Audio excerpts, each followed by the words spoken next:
Hello everyone. तो आज video रे आमे सोशल साइंस रो प्रीवियस ईयर क्वेश्चंस डिस्कशन करबा जहाँकि आपण मानकू सीटी एग्जाम पई हेल्प करिवो। तो काला विलंब न करी चलो आमे डिस्कशन करबा। तो हमर जो सीटी एग्जाम रही छी ए सीटी एग्जाम रे सोशल साइंस रो हमर 15 टी क्वेश्चन आसीबो। केतोटी क्वेश्चन आसीबो? 15 टी क्वेश्चन आसीबो। आ हमर सोशल साइंस रो जो सिलेबस रही छी से सिलेबस रो 4टी टॉपिक को आमे पूरा डिटेलली डिस्कशन कर सारिछे। जदि तुम मैंने से वीडियो को देखिन तेबे से वीडियो को देखि नेबो, जार लिंक मु डिस्क्रिप्शन रे दे देबी। बुझीला? तो वर्तमान आमे क्वेश्चन गुडा डिस्कशन करिबा।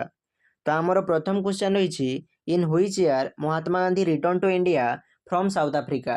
तो हमर केउ वर्ष महात्मा गांधी दक्षिण अफ्रिका रु भारत को फेरीथिले? तो यार करेक्ट आंसर है ऑप्शन बी 1915 मसिया। तो हमर महात्मा गांधी 1915 मसिया जनवरी 9 तारिख दिन दक्षिण अफ्रिका रु भारत को फेरीथिले। आउ आमर महात्मा गांधी 1893 मसीह दक्षिण अफ्रिका को जाइतिले। केते मसीह जाइतिले? 1893 मसीह जाइतिले। काहेकि जाइतिले ना आमर महात्मा गांधी दादा अब्दुल्ला नामक जड़े बिजनेसमैन रो गोटे केस लड़िया पई से आमर दक्षिण अफ्रिका को जाइतिले। यह बहुत इंपोर्टेंट परीक्षा रे क्वेश्चन आसे जे आमर महात्मा गांधी दक्षिण अफ्रिका को काहेकि जाइतिले। तो आमर महात्मा गांधी दादा अब्दुल्ला नामक जड़े बिजनेसमैन रो गोटे केस लड़िया पई 1893 मसीह से आमर दक्षिण अफ्रिका को जाइतिले। आउ आमर ये महात्मा गांधी को जातिर पिता कह जाए। कौन कह जाए? जातिर पिता कह जाए। महात्मा गांधी जो सब आंदोलन करते से आंदोलन गुड़ा मध्यरु चंपारण आंदोलन होउछि महात्मा गांधी को प्रथम भारतीय आंदोलन। यह बहुत इंपोर्टेंट परीक्षा रे क्वेश्चन आसे जे आमर महात्मा गांधी को प्रथम भारतीय आंदोलन रो ना कौन? चंपारण आंदोलन, जोड़ा कि आमर 1917 मसीह होता। केते मसीह होता? 1917 मसीह होता। कौड़ी होता ना आमर बिहार होता। यह बहुत इंपोर्टेंट परीक्षा रे क्वेश्चन आसे जे आमर चंपारण आंदोलन कौठारे होता? बिहार होता। आउ आमर ये चंपारण आंदोलन रे महात्मा गांधी प्रथम थर पई सत्याग्रह अस्त्र को प्रयोग करथिले। यह बहुत इंपोर्टेंट परीक्षा रे क्वेश्चन आसे जे आमर महात्मा गांधी कौ आंदोलन रे सत्याग्रह अस्त्र को प्रथम थर पई प्रयोग करथिले? तो आमर चंपारण आंदोलन रे महात्मा गांधी प्रथम थर पई सत्याग्रह अस्त्र को प्रयोग करथिले। बुझीला? तो मु तमनकु कोन कहली ना आमर चंपारण आंदोलन हेउछि महात्मा गांधी को प्रथम भारतीय आंदोलन, जोड़ा कि 1917 मसीह होता। कौड़ी होता? बिहार होता। आउ आमर ये चंपारण आंदोलन रे महात्मा गांधी प्रथम थर पई सत्याग्रह अस्त्र को प्रयोग करथिले। बुझीला? देन आमे देखिबा नेक्स्ट क्वेश्चन। निम्नलिखित मध्यरु केउ धारा रे भारतीय संविधान संशोधन प्रणाली विषय रे उल्लेख कराइछि? माने आम संविधान रो को आर्टिकल ले कॉन्स्टिट्यूशनल अमेंडमेंट विषय रे कुहाइछि? तो यार करेक्ट आंसर है ऑप्शन ए धारा 368। तो आमर धारा 368 रे कॉन्स्टिट्यूशनल अमेंडमेंट विषय रे उल्लेख कराइछि, जहाँकि आमर पार्ट 20 रही। केते नंबर पार्ट रही? 20 नंबर पार्ट रे रही। सेमिति आर्टिकल नंबर 360 रे आमर फाइनेंशियल इमरजेंसी विषय रे कुहाइछि। का विषय रे कुहाइछि? फाइनेंशियल इमरजेंसी विषय रे कुहाइछि।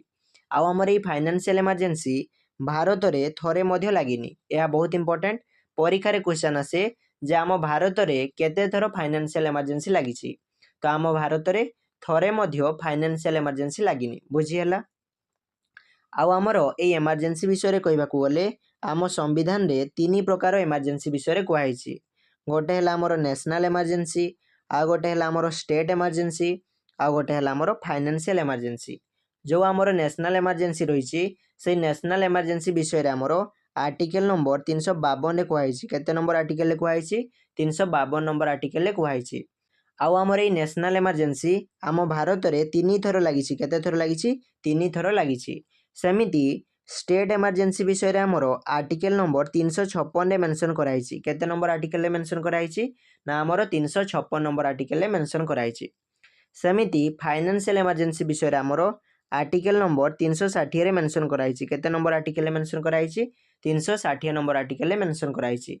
तो तमे माने एई सब पॉइंट को टिके मने रखिबो, काहेकि ना परीक्षा रे आमर इमरजेंसी रु गोटे ना गोटे क्वेश्चन आस्ताय। बुझियला? देन आमे देखिबा next question. Which part of the Indian constitution deals with fundamental rights? तो आम भारतीय संविधान रो केउ भाग रे मौलिक अधिकार रहिछि? तो यार करेक्ट आंसर है ऑप्शन सी पार्ट 3। तो आम भारतीय संविधान रो भाग 3 रे आमर मौलिक अधिकार रहिछि, जहाँकि आमर आर्टिकल 12 रु आर्टिकल 35 मध्य रही। यह बहुत इंपोर्टेंट परीक्षा क्वेश्चन आसे जे आम भारतीय संविधान केते नंबर आर्टिकल रु केते नंबर आर्टिकल मध्य आमर फंडामेंटल राइट्स रही। तो आम भारतीय संविधान आर्टिकल 12 रु आर्टिकल 35 मध्य आमर फंडामेंटल राइट्स रही। आउ बर्तमान आमर 6टी फंडामेंटल राइट्स रही। केतोटी फंडामेंटल राइट्स रही ना आमर 6टी फंडामेंटल राइट्स रही। किंतु इनिशियली माने प्रथमे आमर 7टी मौलिक अधिकार थिला माने 7टी फंडामेंटल राइट्स थिला। आमर गोटे फंडामेंटल राइट्स जोटा कि है आमर राइट टू प्रॉपर्टी यही फंडामेंटल राइट्स को आमर 1978 मसीह 44th कॉन्स्टिट्यूशनल अमेंडमेंट आमर उठे दिखाई। यह बहुत इंपोर्टेंट परीक्षा क्वेश्चन आसे जे आमर राइट टू प्रॉपर्टी यही फंडामेंटल राइट्स को आमर केते मसीह उठे दिखाई 1978 मसीह उठे दिखाई। आउ कौ कॉन्स्टिट्यूशनल अमेंडमेंट उठे दिखाई ना आमर 44th कॉन्स्टिट्यूशनल अमेंडमेंट आमर उठे दिखाई। बुझीगला। तो बर्तमान आमर 6टी फंडामेंटल राइट्स रही। आउ से 6टी फंडामेंटल राइट्स कौन ना आमर से 6टी फंडामेंटल राइट्स है प्रथम फंडामेंटल राइट्स है आमर राइट टू इक्वालिटी माने समानतार अधिकार समस्त को आमर समान सुविधा सुजोग दिज्व जहाँकि आमर आर्टिकल 14 रु आर्टिकल 18 मध्य आमर मेंशन रही। सेमिति सेकेंड नंबर फंडामेंटल राइट्स है आमर राइट टू फ्रीडम माने स्वाधीनतार अधिकार समस्त को आमर स्वाधीनता दिज्व समस्ते आमर स्वाधीन रे निज कथा को कहि परिबे समस्ते भारतर जेकोसी स्थान को स्वाधीनतार सहित जापरे। यह हूँ आमर राइट टू फ्रीडम जहाँकि आमर आर्टिकल 19 रु आर्टिकल 22 मध्य मेंशन रही।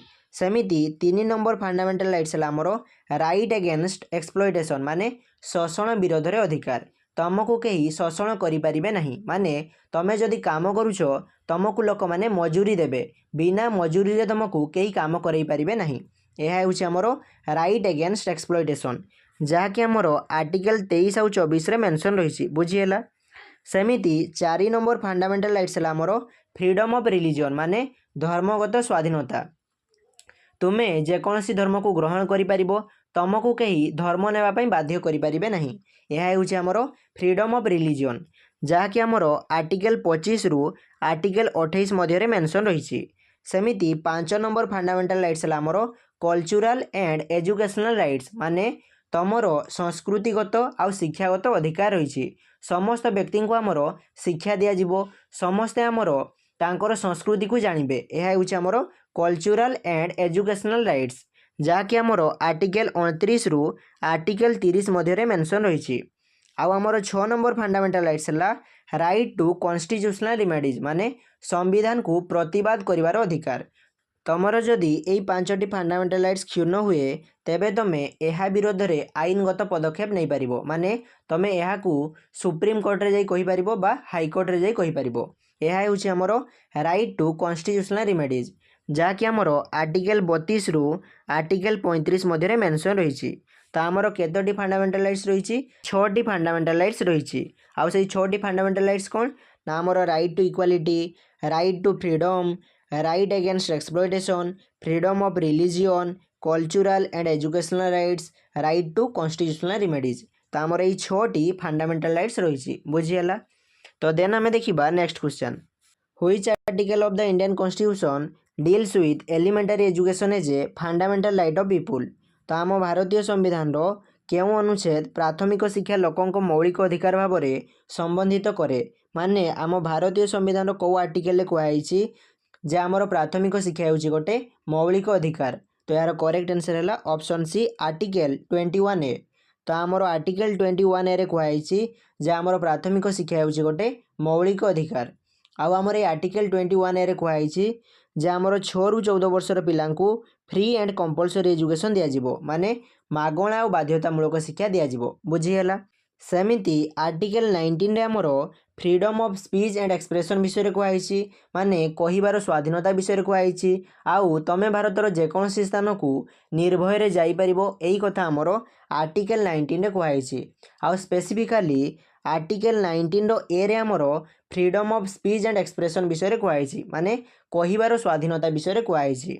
सेमिति आर्टिकल 17 रे आमर एबोलिशन ऑफ अनटचेबिलिटी माने अस्पृश्यता निवारण विषय कहुई छुआ अछुआ भेदभाव को दूरीकरण कराजिबो एही कथा हमर आर्टिकल 17 रे कहैछि बुझिहेला। तो आमर आर्टिकल 21 रे कोन कहैछि ना आमर 6 रु 14 वर्षर पिलांको आमर फ्री एंड कंपलसरी एजुकेशन दिया जिवो माने मागणा और बाध्यतामूलक शिक्षा दिया जिवो। सेमिति आर्टिकल 19 रे आमर freedom of speech and expression विषय रे कहैछि। आर्टिकल 17 रे आमर एबोलिशन ऑफ अनटचेबिलिटी माने अस्पृश्यता निवारण विषय रे कहैछि बुझिहेला। देन आमे देखिबा next question who is the supreme commander of Indian armed force and defence. तो आम भारतीय सशस्त्र बाहिनी और प्रतिरक्षार सर्वोच्च कमांडर किए। तो यार करेक्ट आंसर है ऑप्शन डी प्रेसिडेंट। तो आमर राष्ट्रपति होउछंती भारतीय सशस्त्र बाहिनी और प्रतिरक्षार सर्वोच्च कमांडर माने आम भारत रे जो मिलिटारी पावर रही से मिलिटारी पावर हेड होउछंती प्रेसिडेंट माने राष्ट्रपति। मिलिटारी पावर माने आम भारत रे जो नेभी रही आर्मी रही आउ एयरफोर्स रही तार हेड किए ना आमर प्रेसिडेंट माने राष्ट्रपति। आउ आमर ये राष्ट्रपति होउछंती आम भारतर प्रथम नागरिक माने फास्ट सिटीजन ऑफ इंडिया। आउ आम भारतर प्रथम राष्ट्रपति किए थिले ना आमर डॉक्टर राजेंद्र प्रसाद थिले। वर्तमान राष्ट्रपति किए अछंती द्रौपदी मुर्मू अछंती बुझिहेला। आउ आमर जो इमरजेंसी रही से इमरजेंसी आमर प्रेसिडेंट लगे पारिबे। मु तुमको जो 3 प्रकार इमरजेंसी कहली से इमरजेंसी आमर केवल राष्ट्रपति लगे पारिबे बुझिहेला। देन आमे देखिबा next question why do clouds float in the atmosphere. तो आम वायुमंडल रे मेघ कहीं भासे। तो यार करेक्ट आंसर है ऑप्शन डी वायुमंडल घनता कम माने आमर जो अपर एटमॉस्फेयर रही तार आमर डेंसिटी कम जगू आमर मेघ गुड़ा वायुमंडल रे भासे। फॉर एग्जांपल तुमने देखिथिबो जे आमर पानी रे जहाज भासे कहीं ना जहाजर डेंसिटी कम जहाजर डेंसिटी पानी रो डेंसिटी रु कम तेणु जहाज आमर पानी उपरे भासे बुझिहेला। तो आमर डेंसिटी कम हेले गोटे जिनस आमर उपरे भासिबो बुझिहेला। सेमिति मेघर डेंसिटी आमर कम तेणु मेघड़ा कौन हम ना आमर एटमॉस्फेयर माने वायुमंडल रे भासिबो बुझिहेला। देन आमे देखिबा next question the tropic of cancer passes through. तो आमर ट्रॉपिक ऑफ कैंसर काहा मध्ये देई जाईची। ऑप्शन रही भारत पाकिस्तान अमेरिका ऑस्ट्रेलिया। तो यार करेक्ट आंसर है ऑप्शन ए भारत। तो आमर ट्रॉपिक ऑफ कैंसर भारत मध्य दे जाइए। आउ आमर ये ट्रॉपिक ऑफ कैंसर भारत को समान 2 भाग में विभक्त करे। यह मध्य बहुत इंपोर्टेंट परीक्षा रे क्वेश्चन आसे जे आमर कौ रेखा भारत को समान 2 भाग में भाग करे। तो यार आंसर है कर्कट क्रांति माने ट्रॉपिक ऑफ कैंसर। आउ आमर ये ट्रॉपिक ऑफ कैंसर लाटिट्यूड है 23.5 डिग्री नॉर्थ कौन 23.5 डिग्री नॉर्थ। आउ आमर ये ट्रॉपिक ऑफ कैंसर भारतर 8टी स्टेट माने 8टी राज्य दे जाइए। आउ से 8टी राज्य है राजस्थान गुजरात मध्य प्रदेश छत्तीसगढ़ झारखंड वेस्ट बेंगल त्रिपुरा और मिजोराम। यही 8टी राज्य दे आमर ट्रॉपिक ऑफ कैंसर भारत मध्य दे जाइए। आउ ये 8टी स्टेट को माने 8टी राज्य को तुम मैंने पूरा मन रखिबो कहीं ना परीक्षा रे क्वेश्चन आसतिबो जे आमर निम्नलिखित मध्यरु केउ राज्य रे आमर ट्रॉपिक ऑफ कैंसर जाइए आउ तुम मैंने करि पारुथबोनी तेणु तुम मैंने ये 8टी राज्य को भल भाव में मन रखिबो। आउ माही नदी आमर कर्कट क्रांति को 2 थर क्रॉस करे। यह बहुत इंपोर्टेंट परीक्षा रे क्वेश्चन आसे जे आमर केउ नदी कर्कट क्रांति को 2 थर क्रॉस करे माही नदी क्रॉस करे। प्रथमे माही नदी आमर मध्य प्रदेश रे कर्कट क्रांति को क्रॉस करे आउ थरे आमर ये माही नदी गुजरात रे कर्कट क्रांति को क्रॉस करे बुझिहेला। तो आमर ट्रॉपिक ऑफ कैंसर भारतर 8टी राज्य दे जाइए। आउ से 8टी राज्य है राजस्थान गुजरात मध्य प्रदेश छत्तीसगढ़ झारखंड वेस्ट बेंगल त्रिपुरा और मिजोराम। यही 8टी राज्य मध्य दे आमर ट्रॉपिक ऑफ कैंसर जाइए बुझिहेला। देन आमे देखिबा next question which among the following is the best quality coal. तो आमर निम्नलिखित मध्यरु केउटी सर्वोत्तम गुणवत्ता कोयला अटे माने सबुठारु भलो कोयला केउटी। तो आमर कोयला विषय रे कहबाकू बोले कोयला आमर 4 प्रकार रही गोटे है आमर आंथ्रासाइड आ गोटे है आमर बिटुमिनस आ गोटे है आमर लिग्नाइट आ गोटे है आमर पीट। आउ आमर ये 4टी कोयला मध्यरु सबुठारु भलो कोयला माने बेस्ट क्वालिटी रो कोयला है आमर आंथ्रासाइड कौन आंथ्रासाइड। आउ आमर ये आंथ्रासाइड रे कार्बन रो परिमाण सबुठारु बेसी थाए कौन थाए सबुठारु बेसी थाए। आंथ्रासाइड रे आमर 80 रु 90% कार्बन थाए केते परसेंट थाए 80 रु 90% थाए तेणु करेक्ट आंसर कौन हम ना आमर ऑप्शन ए आंथ्रासाइड हम। तो आमर आंथ्रासाइड होउची सबुठारु बेस्ट क्वालिटीर कोइला बुझीहेला। सेमिति पीट होउची आमर सबुठारु निकृष्ट धरणर कोइला माने सबुठारु खराब कोइला हैला आमर एई पीट। आउ आमर एई पीट रे कार्बन रो परिमाण सबुठारु कम थाए। कोन थाए? सबुठारु कम थाए। सेमिति लिग्नाइट कोइला को आमर ब्राउन कोल कहा जाए। कोन कहा जाए? ब्राउन कोल बुझीहेला। देन आमे देखिबा next question. The rank of India in steel production is. तो आमर इस्पात उत्पादन रे भारतर स्थान केते? तो यार करेक्ट आंसर हैला ऑप्शन बी सेकंड।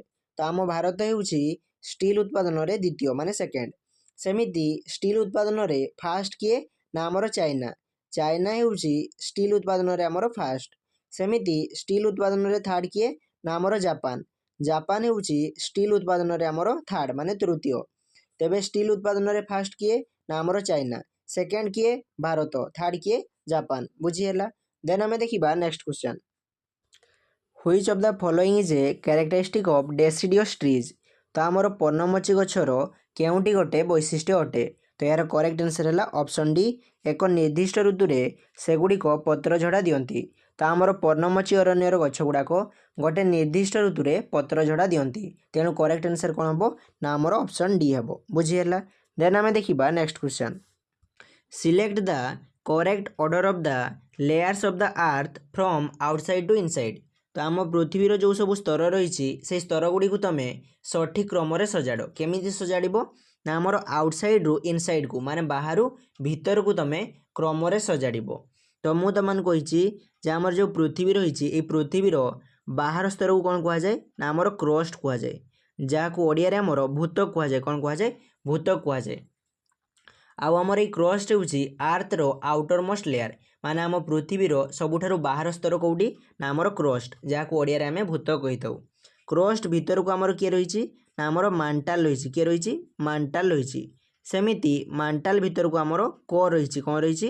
कोर। आउ आमर ये कोर होउची पृथ्वीर इनर मोस्ट लेयर। कौन? Inner most layer. प्रश्न रे कौन पचारिछि ना आमे पृथ्वीर जो सब लेयर रही ताकू आमे आउटसाइड रु इनसाइड को सजाड़िबा।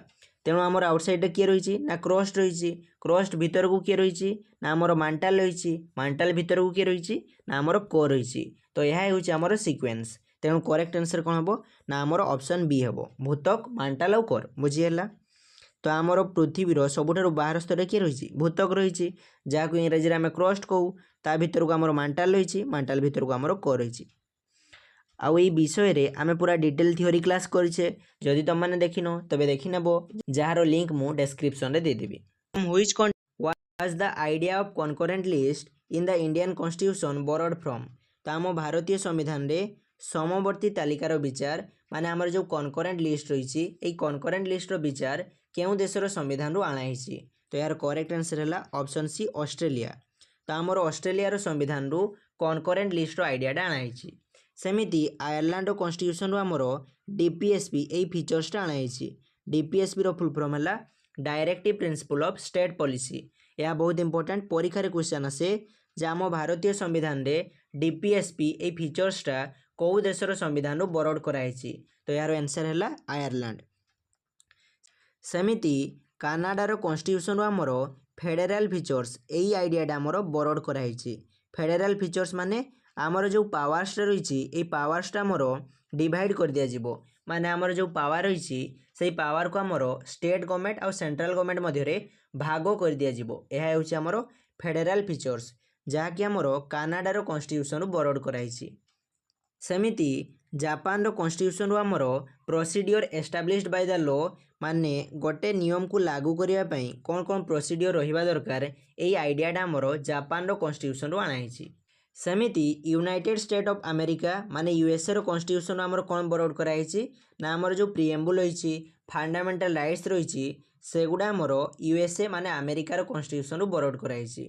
यह बहुत इंपोर्टेंट परीक्षा रे क्वेश्चन आसे जे आम भारतीय संविधान रे जो फंडामेंटल राइट्स रही माने मौलिक अधिकार रही से मौलिक अधिकार को केउ देशर संविधान रु आणाई। तो यार आंसर हैला USA United State of America बुझीहेला।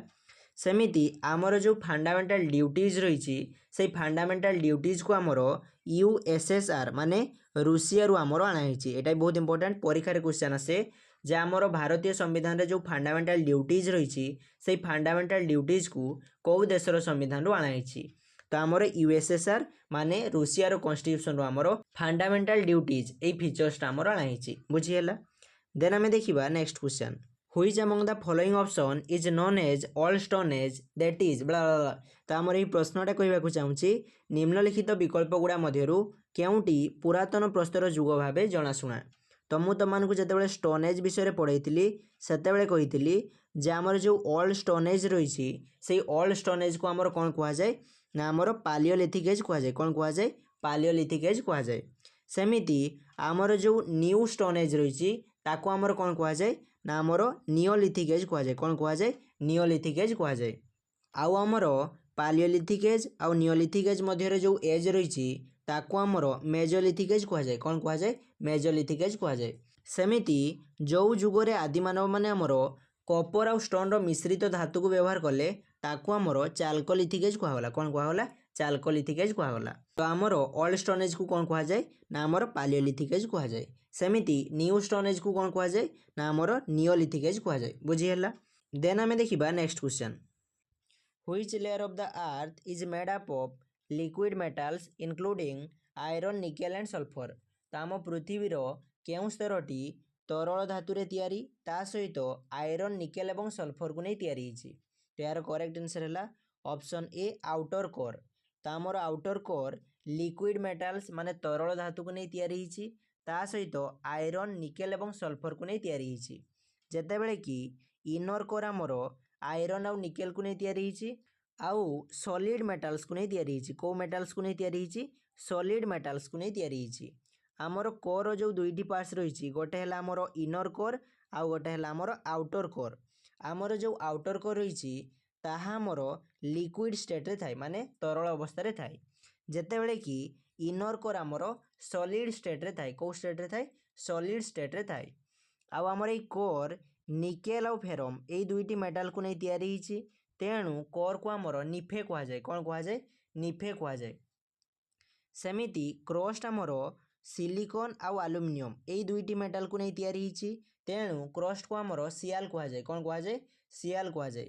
सेमिति मांटाल आमर सिलिकॉन आउ मैग्नेशियम यही दुईटी मेटाल को नहीं तैयारी होइछि तेणु मांटाल को आमर सीमा कहुए कौन कहुए सीमा कहुए। आउ आमे आर्थर जो सब लेयर रही यही लेयर विषय में आमे डिटेल डिस्कसन कर सारी। जदि तुम मैंने से वीडियो देखिन तेबे काइंडली से वीडियो को देखि नेब जार लिंक मु डिस्क्रिप्शन रे देदेवी बुझीगला। देन आमे देखिबा next question what does article 19 in the constitution of India state. तो आम भारतीय संविधान रो धारा 19 क्या दर्शाए। तो यार करेक्ट आंसर है ऑप्शन डी बाक स्वाधीनता संबंध में निश्चित अधिकार सुरक्षा माने आर्टिकल 19 आमर फ्रीडम ऑफ स्पीच माने कहिबार स्वाधीनता उपरे निश्चित करे माने आमे जेकोसी कथा को स्वाधीन भाव में कहि परिबा यह होछि आमर आर्टिकल 19। सेमिति अस्पृश्यता रुद्ध एवं एपरी कौन प्रकार व्यवहार निषेध यह आमर आर्टिकल 17 रे माने 17 रे मेंशन कराई। आर्टिकल 17 होछि आमर एबोलिशन ऑफ अनटचेबिलिटी माने अस्पृश्यता निवारण जो आमर छुआ अछुआ भेदभाव रही ताको आमर दूरीकरण करा जिवो यह होछि आमर आर्टिकल 17। सेमिति 14 वर्षरु कम बयसर पिलांकु कौनसी भी कारखाना रे काम करिया पई नियोजित करा जाई परिबो नाही यह आमर आर्टिकल नंबर 24 रे मेंशन कराई। केते नंबर आर्टिकल मेंशन कराई ना आमर 24 नंबर आर्टिकल मेंशन कराई। सेमिति आईन व्यवस्थार कार्यधारा जहाँ समान सुजोग आधार रे न्याय को प्रोत्साहित करे यह आमर आर्टिकल नंबर 14 रे मेंशन कराई। आर्टिकल 14 होछि आमर इक्वालिटी बिफोर लॉ माने आईन आगरे समस्ते समान यह होछि आमर आर्टिकल 14। तेबे आमे कोन देखिले ना आमर आर्टिकल 17 रे एबोलिशन ऑफ अनटचेबिलिटी माने अस्पृश्यता निवारण विषय रे कहैछि। आर्टिकल नंबर 24 रे कोन कहैछि ना आमर 14 वर्षरु कम बयसर पिलांकु कोनोसी भी कारखाना रे काम करिया पई नियोजित करा जाई परिबो नाही। सेमिति आर्टिकल 19 रे आमर फ्रीडम ऑफ स्पीच माने कहिबार स्वाधीनता विषय रे कहैछि। आउ आमर आर्टिकल 14 रे इक्वालिटी बिफोर लॉ माने नियम आगरे समस्ते समान ए विषय रे आमर कहैछि बुझिएला। तो आज वीडियो रे आमे एतिकी डिस्कशन करिबा। जदि तुमरो कोनोसी डाउट थिबो तेबे कमेंट सेक्शन में जणाइबो। Thanks for watching. जय जगन्नाथ।